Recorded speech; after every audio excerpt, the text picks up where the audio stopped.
Elias, a brilliant analyst within the hallowed halls of Mossad, moved through his days with the quiet efficiency of a man who saw too much. His world, once a vibrant tapestry of patriotic duty and intellectual challenge, had slowly unraveled, replaced by a growing resentment. The agency's methods, once seen as necessary evils, now struck him as grotesque injustices, a constant erosion of the very ideals they claimed to uphold.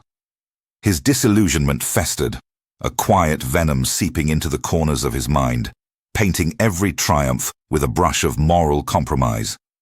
He believed he saw through the veneer, perceiving hypocrisies that others either ignored or genuinely failed to notice. One damp, clandestine evening, under the flickering neon of a rain-slicked alleyway, Elias found himself face to face with a charismatic, shadowy figure. The man spoke of alternative paths, of true justice beyond the agency's twisted mandates, and most enticingly, of substantial wealth. It was an offer Elias, in his current state of simmering rebellion, found himself unable to completely dismiss. His initial act of betrayal was small, almost insignificant, a leak of minor, non-critical intelligence, a test of the waters, a tentative dip into the forbidden. The thrill was intoxicating, the danger a potent aphrodisiac to his jaded spirit. Yet, even before the echoes of his first transgression faded, the agency began to stir. A misplaced file, an odd query from a superior, a subtle shift in the atmosphere.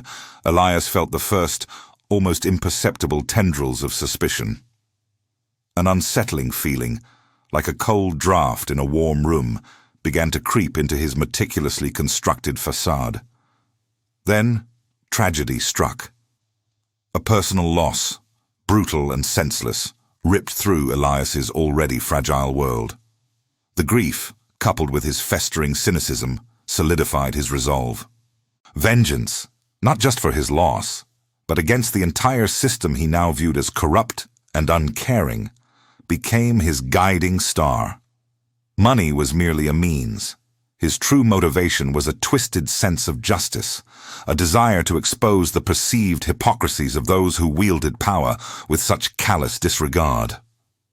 The first major leak was a tremor that shook Mossad to its core. Classified operational details, meticulously extracted by Elias, compromised an ongoing mission, plunging agents into unforeseen danger. The consequences were immediate and devastating, causing significant operational damage and leaving a bitter taste of failure in the mouths of those involved. Into this maelstrom stepped Agent Anya Sharma, a sharp, intuitive operative whose reputation preceded her. She was tasked with the unenviable mission of finding the leak, a ghost in the machine threatening to dismantle their foundations. Anya had a personal connection to the compromised mission. A close colleague had been among those endangered, fueling her determination with a quiet, burning resolve. As the leaks escalated, a suffocating atmosphere of paranoia descended upon Mossad. Trust eroded, replaced by suspicion as colleagues eyed each other with wary glances. Elias, meanwhile, maintained his double life with chilling precision. By day, he was the brilliant, albeit somewhat withdrawn analyst. By night, he was the architect of chaos, actively undermining the agency he outwardly served. Anya's initial leads were dead ends, frustratingly elusive, making the traitor seem invisible, a phantom leaving only destruction in its wake. But then, a cryptic message appeared, seemingly innocuous, yet carrying a subtle taunt intended only for Anya. It was a coded hint, a breadcrumb left by Elias, subtly asserting his presence, his defiance. The stakes were rising exponentially. The leaks were no longer just operational damage. They were now endangering agents in the field, putting lives on the line. A fleeting moment of doubt flickered within Elias, a brief glimpse of the precipice he was dancing upon. But the anger, the bitter resentment, quickly suppressed it, pushing him further down his chosen path. The revelation of a critical piece of intelligence, a secret so volatile it could trigger catastrophic international repercussions, presented itself. Elias made his final decision, burning all bridges, fully committing to his destructive trajectory. Simultaneously, Anya experienced a breakthrough. A pattern, subtle yet undeniable, emerged from the deluge of leaked data. It pointed not to an external threat, but to an insider, someone with specific, intimate access, one of their own. The hunt, she realized, was about to begin. Anya's team, fueled by her recent breakthrough, plunged into a meticulous sifting of internal data, narrowing down the dizzying array of potential suspects. Each line of code, every access log, was scrutinized with an intensity born of desperation. A psychological profile of the traitor slowly began to emerge from the digital dust. Intelligent, analytical, almost certainly disillusioned. This wasn't a mercenary seeking quick profit. This was someone with a deeper, more venomous grudge. Anya's mind kept returning to Elias. His recent behavioral changes, subtle shifts in demeanor, coupled with his unparalleled access levels, painted a disquieting picture. The tension in the air was palpable when Anya presented her findings to the agency's senior command. Her voice, calm and measured, laid out the circumstantial evidence, the patterns, the growing probability that the leak originated from within their most trusted ranks. Initial skepticism, thick and heavy, filled the room. The agency, a bastion of loyalty and unwavering commitment, found it almost impossible to believe one of their own could betray them so profoundly. The idea was anathema, a wound to their very identity. Yet Anya's evidence, though not yet a smoking gun, was too compelling to ignore. Undeterred by the resistance, Anya launched a personal, discreet investigation into Elias's background.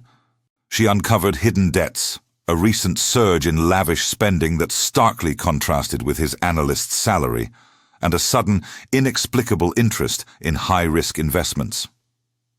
Elias, meanwhile, propelled by a false sense of invincibility, grew increasingly reckless. His confidence, born of his perceived success, blinded him to the tightening net.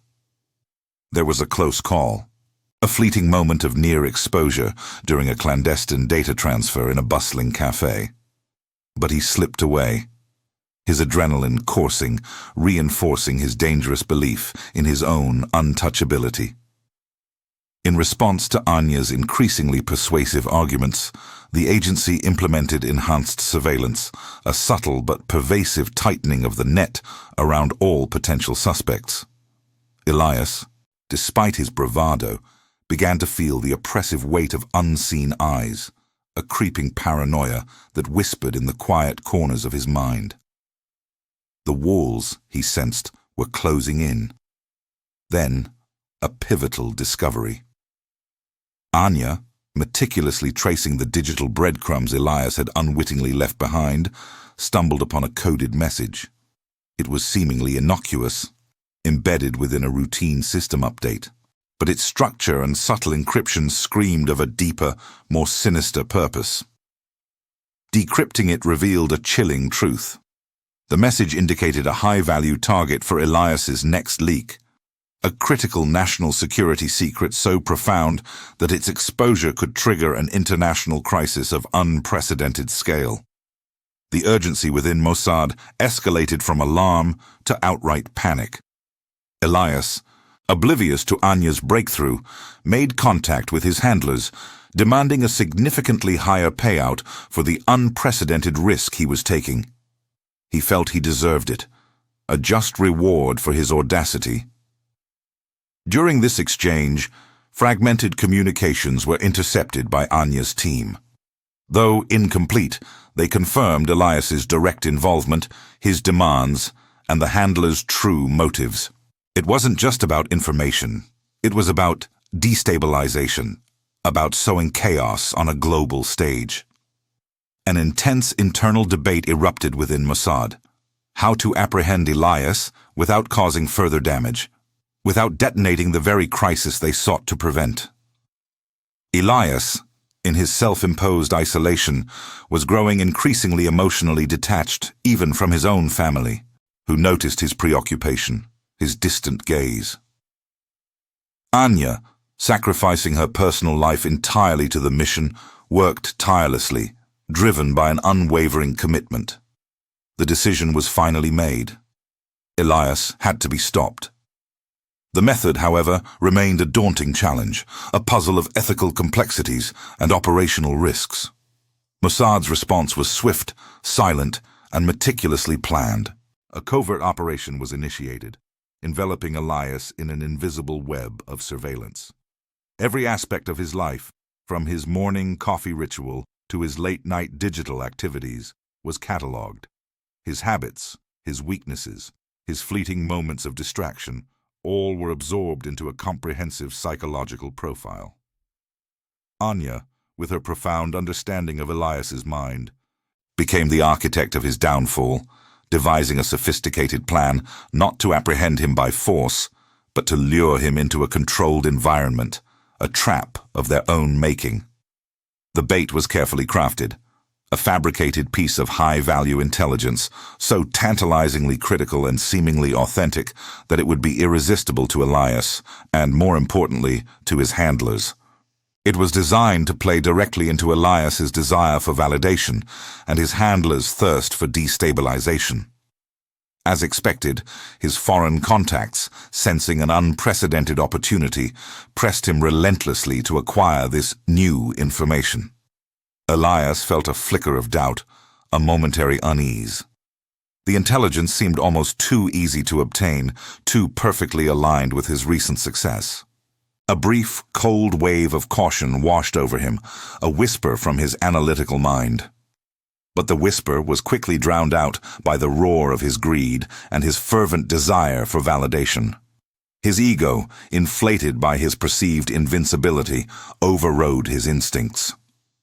He convinced himself it was merely a stroke of luck, a testament to his burgeoning skill. Anya's team, working with surgical precision, constructed an elaborate false digital trail.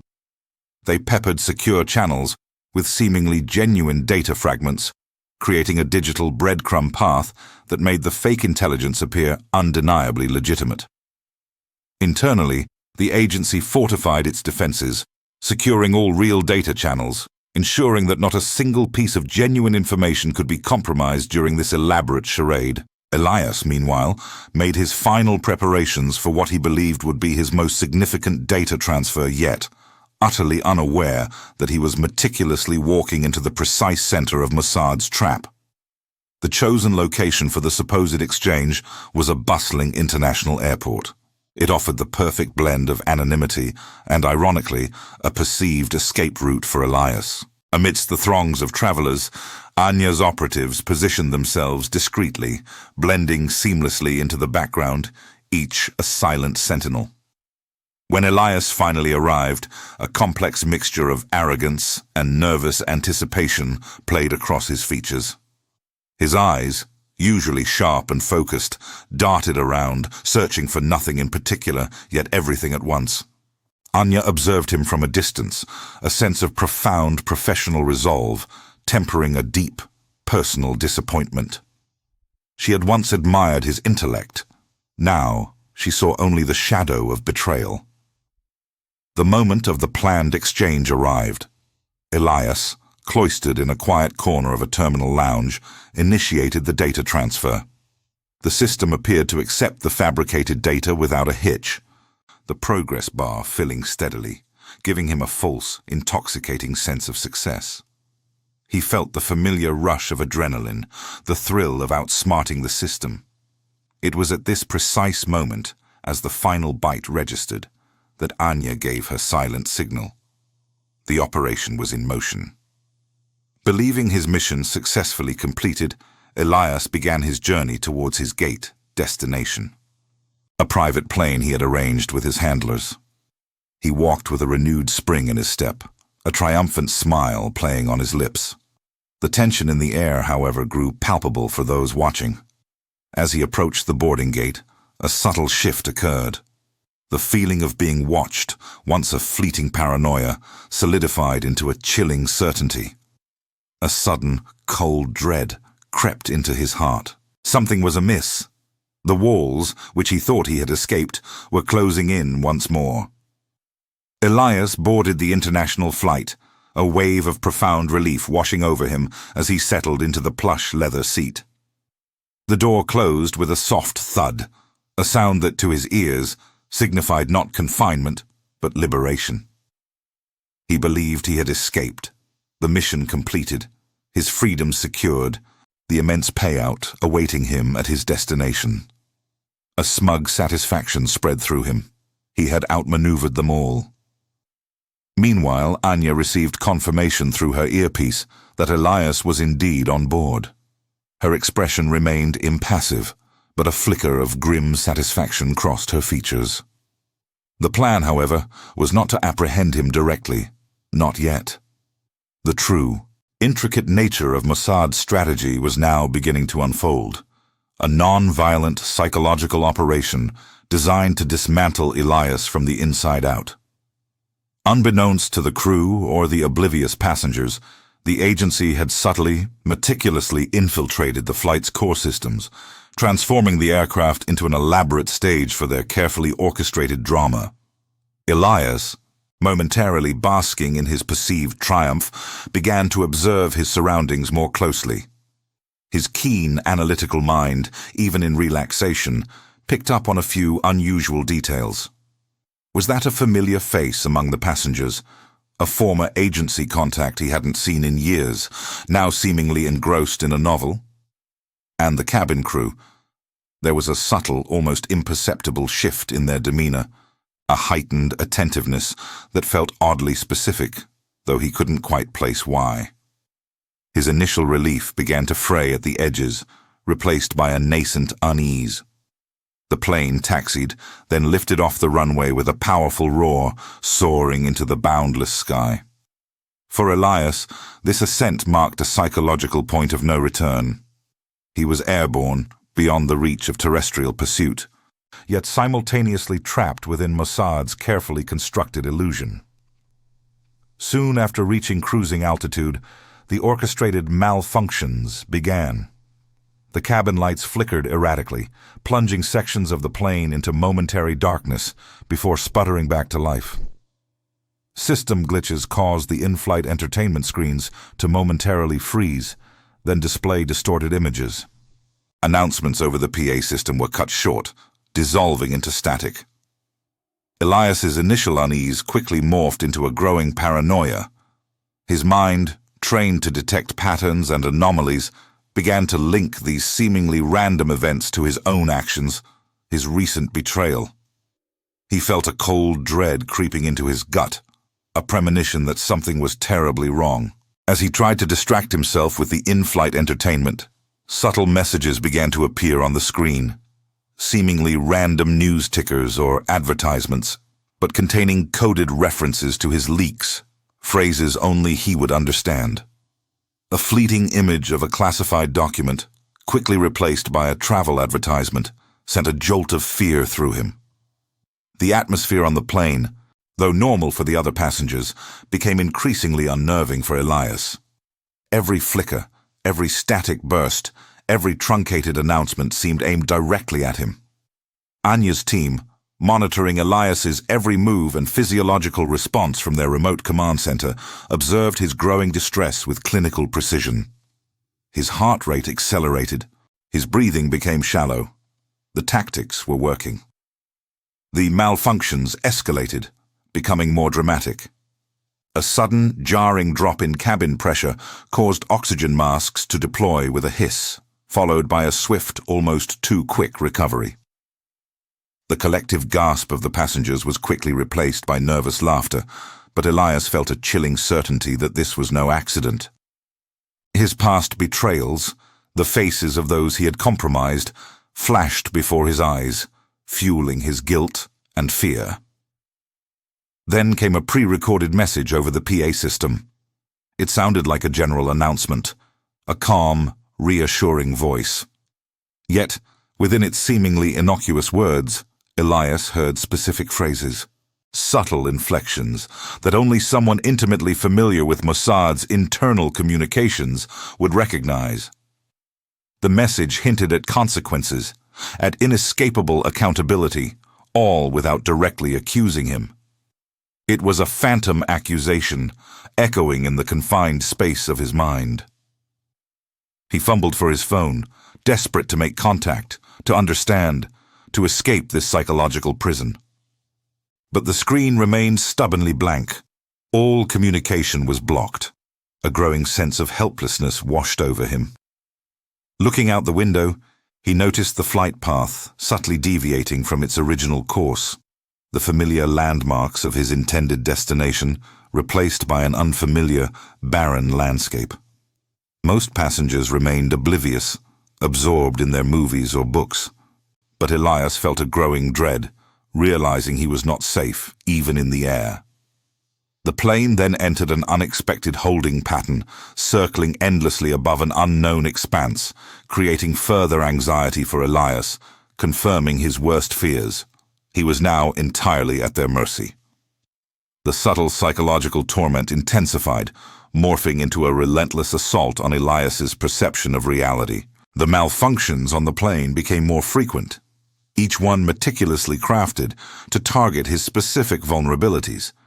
His in-flight entertainment system, once a source of fleeting distraction, now displayed a horrifying montage. Images of his compromised operations, disguised as breaking news footage, flickered across the screen, each frame a stark reminder of the lives he had endangered, the secrets he had sold.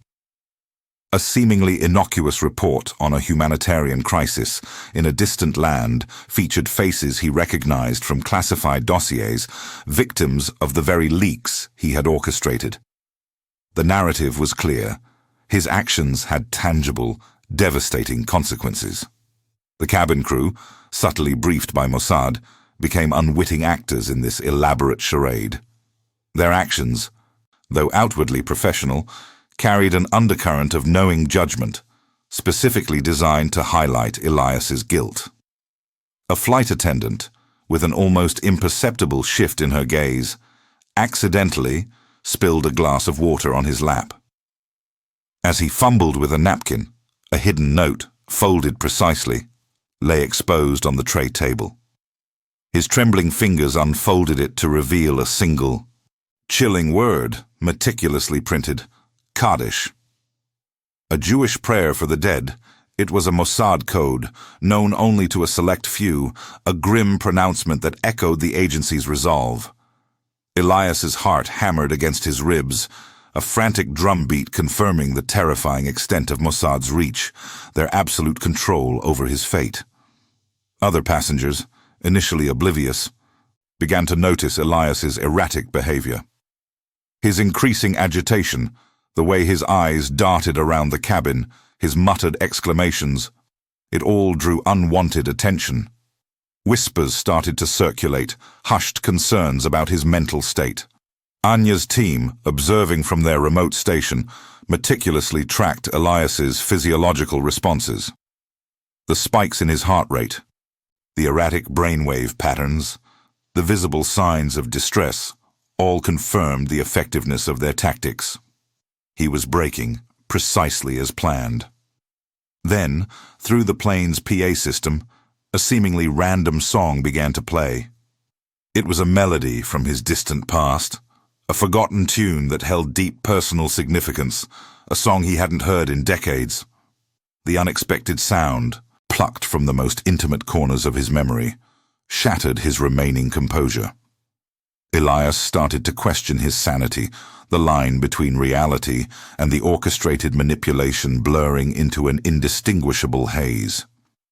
He tried to speak to the passengers next to him, desperate to share his terrifying realization, but they dismissed his frantic concerns as paranoia, offering placating smiles and suggesting he try to relax. The malfunctions, now a constant, unsettling presence, created an impenetrable wall of isolation around Elias, even amidst a plane full of people. A fabricated news report then appeared on the in-flight screen. detailing the catastrophic consequences of a recent intelligence leak. It spoke of compromised agents, failed operations, and, most damningly, innocent casualties. The report, crafted with chilling precision, directly mirrored Elias's actions, playing on his deep-seated guilt and regret. The faces of the victims were strikingly similar to those he had seen in his own classified files. He desperately attempted to access his encrypted data, to find some proof, some explanation, but his device remained stubbornly corrupted and inaccessible. The feeling of being utterly exposed and profoundly powerless washed over him, a tidal wave of despair. Anya, watching the live feed, felt a flicker of internal debate. Was this going too far? Was the psychological toll too great, even for a traitor? But the mission's objective, the necessity of breaking him without violence, pushed such doubts aside.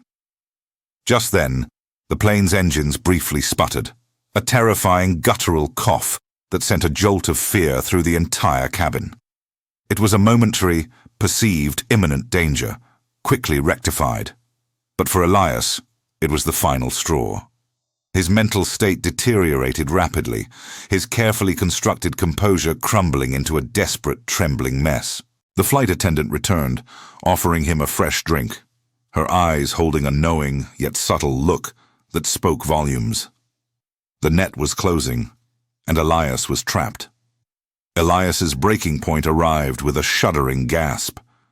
The relentless psychological assault, the blurring lines between reality and the meticulously crafted illusion had finally shattered his resolve. He could no longer endure the torment. His eyes, wide with a frantic desperation, fixed on the flight attendant hovering nearby. "What is this?" he demanded, his voice a raw, trembling whisper that cracked with emotion.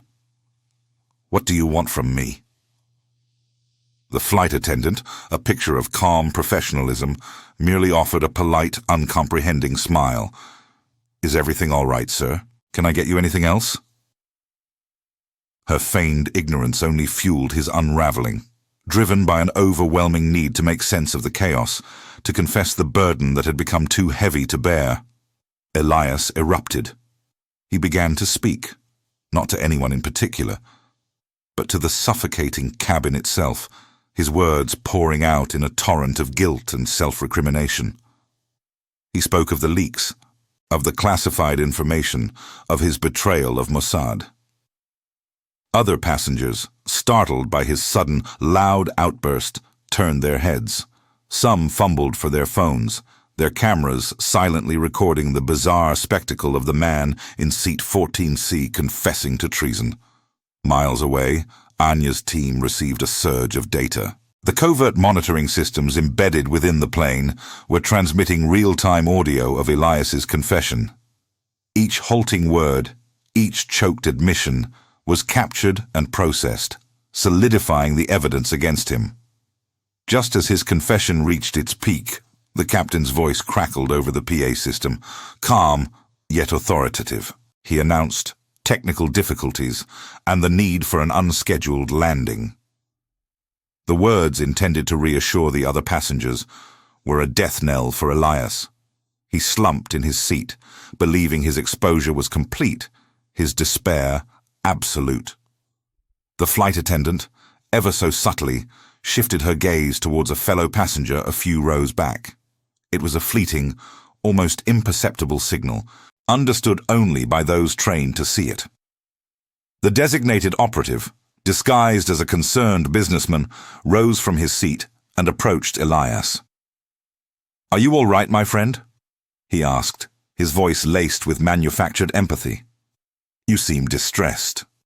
Elias, desperate for absolution, for any ear that would listen, latched onto the operative. He began to detail his motivations, the perceived injustices that had driven his actions, his profound grievances against Mossad, and the full, horrifying extent of his betrayal.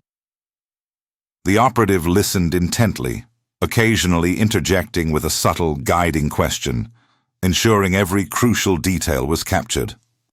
Every word Elias uttered, every nuance of his emotional state, was meticulously recorded, constructing an irrefutable case against him. Anya, listening to the stream of Elias's broken confessions, felt a pang of bittersweet victory. The mission, against all odds, was accomplished. Elias was broken, his guilt laid bare. But the human cost, the psychological devastation inflicted, weighed heavily on her. The plane began its slow, deliberate descent. Elias looked out the window, the landscape below growing increasingly defined. He recognized familiar topographical features, the contours of his homeland, and the stark realization hit him. He was not truly escaping. He was returning, but not to freedom.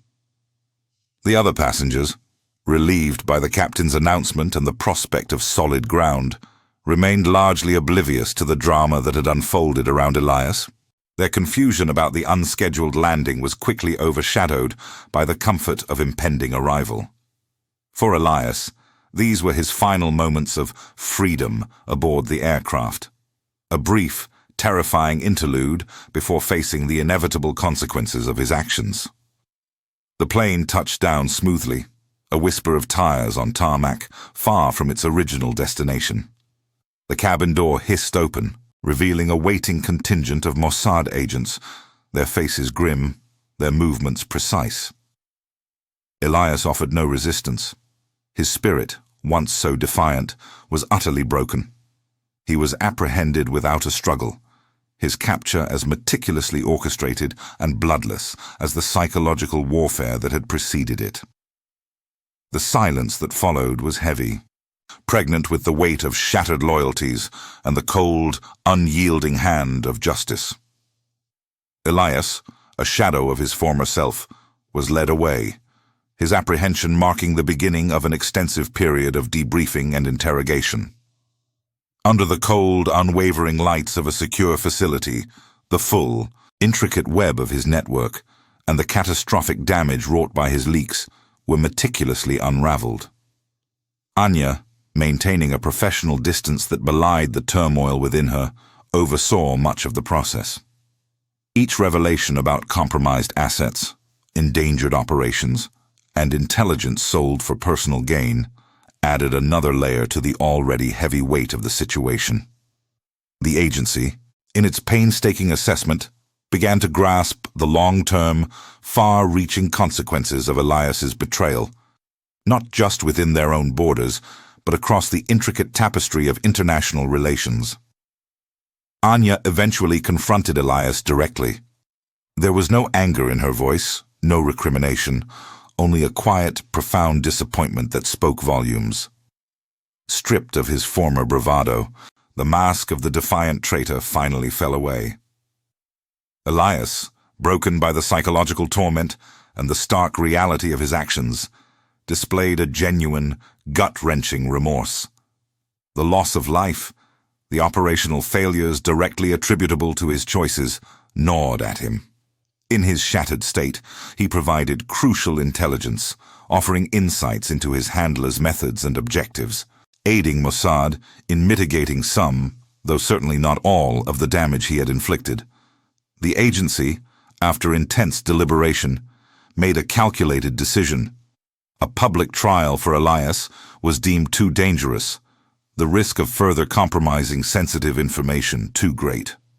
Instead, Elias was presented with a stark choice: face a lifetime of incarceration in a maximum security prison, or cooperate fully and secretly, dedicating his unique, albeit twisted, talents to the very agency he had betrayed.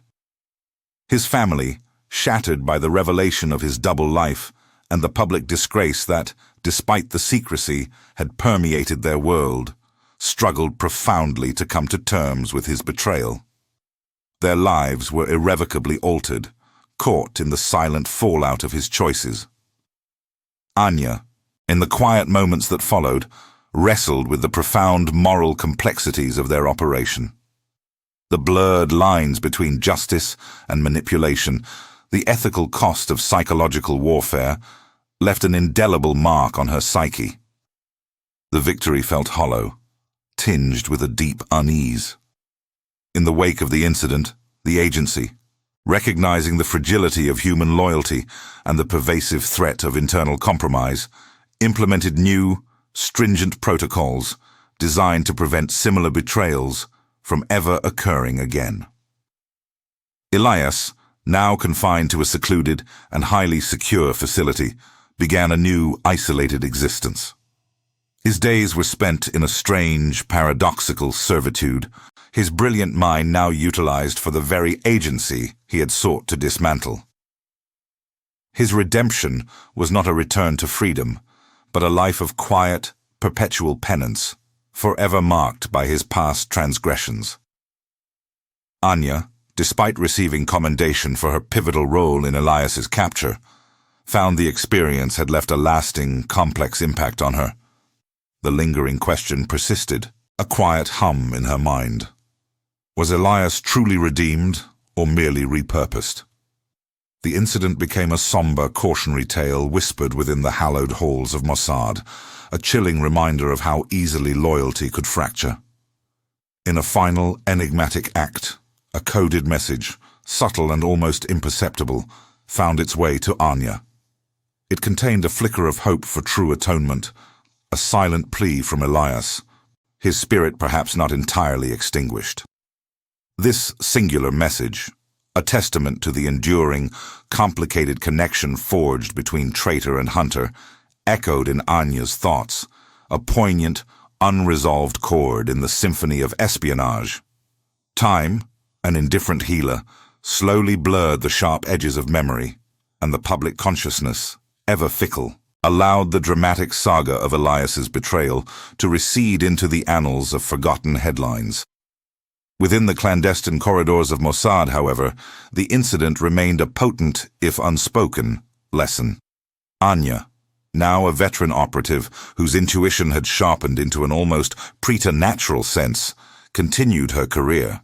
Her understanding of human nature and the labyrinthine world of espionage deepened by the crucible of Elias's fall. The experience had forged her, transforming a brilliant analyst into a leader whose judgment was sought and respected. She occasionally received encrypted reports, sterile and objective, detailing Elias's continued contributions from his secure confinement.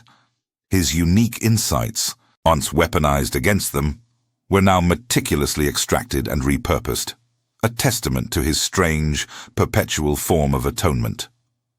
He had become a ghost in the machine, a shadow advisor whose intellect, though sullied by betrayal, remained an invaluable asset in countering future threats.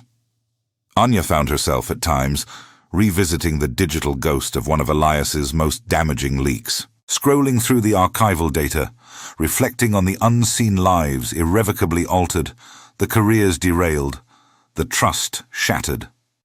The ripple effects of his actions, like stones cast into a vast ocean, continued to manifest in subtle, unforeseen ways, both positive and negative, weaving themselves into the intricate tapestry of national security.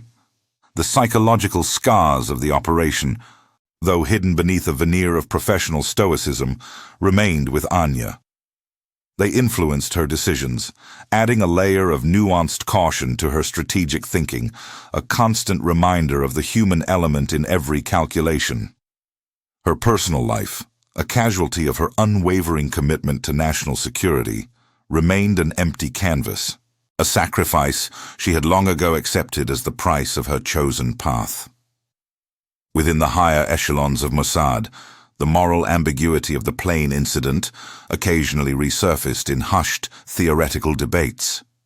The agency's methods, undeniably effective in neutralizing a catastrophic threat without overt violence, raised ethical questions that lingered like an unresolved chord. Was the psychological torment justified? At what point did manipulation cross the line into cruelty? These were questions without easy answers, forever suspended in the gray area where national security intersected with individual humanity. Then, one quiet morning, an anonymous message arrived, an encrypted anomaly in her secure inbox.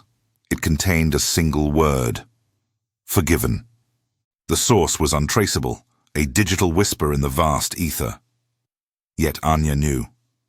She suspected Elias, a final, poignant communication from his self-imposed purgatory, a flicker of hope that perhaps, in the depths of his isolation, he had found a measure of peace. It was a word that resonated deeply within her own being, forcing her to confront the nature of forgiveness, not just for Elias, but for the choices she herself had made, the lines she had crossed in the name of duty. The story concluded with Anya standing at her apartment window, looking out over the sprawling, indifferent city skyline. The urban sprawl pulsed with 1,000 hidden lives, each oblivious to the silent, invisible war fought just beneath the surface. She was a vigilant guardian, a sentinel against the unseen threats that constantly sought to unravel the fabric of their world. The understanding settled deep within her. The shadows of betrayal and the immense price of loyalty were not fleeting specters, but ever-present realities. She carried the silent promise to protect, even if it meant walking perpetually in the ethical grey, navigating a world where choices were rarely black and white.